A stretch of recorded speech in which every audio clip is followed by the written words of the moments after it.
They won't let me in. Who's counting though? To your right, you're gonna see the London House. Oof. Careful with that flash. It's a real life thing. You're gonna see, I don't know, have you ever seen the Men in Black? Anyway. Back to architecture. Now this was built in 1923. Now I personally am more interested in the historical significance of this land, because this right here was the site of the first major military base in Chicago, in which we eventually became the city.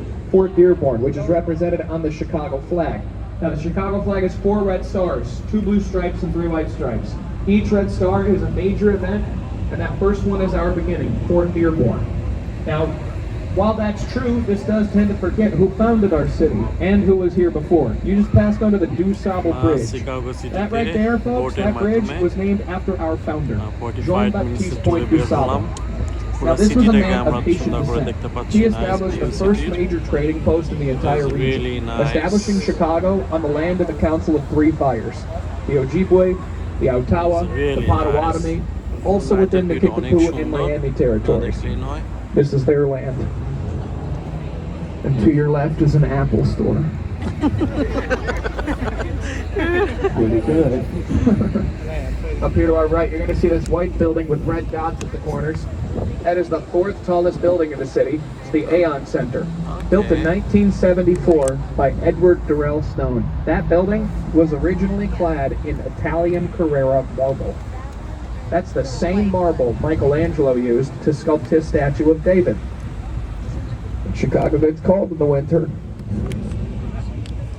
which is a god-awful understatement.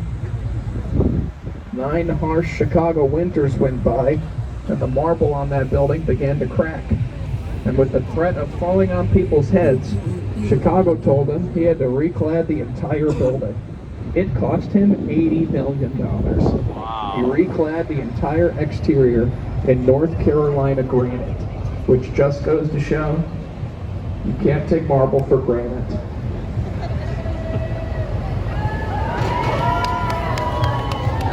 I think I lost the crowd with that one. What do you think? Yeah. Marvelous. Up here to our right, tucked between these 2 buildings, you're going to see this blue building with white undulating balconies. Notice how these white balconies, they undulate. They create the feeling that water is cascading down the side of the building. It's called Aqua. Now, it was designed in 2009 by Jeannie Gang. That's the lamest looking party I've ever seen. Did you just hear that beat drop? And there's just like 4 guys doing this.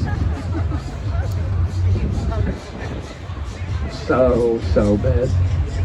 Now, yeah, Aqua was completed by Jeannie Gang, and when she did, she took the title for tallest in this country by a female architect. Pretty cool, right? What's even cooler is since then, Jeannie Gang has shattered her own record. Down the street.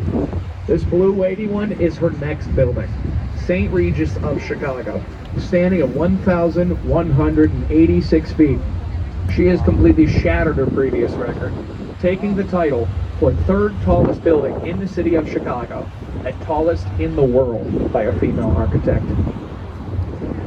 That's right, go off, diva. Slay queen. Another day, another sleigh. Period.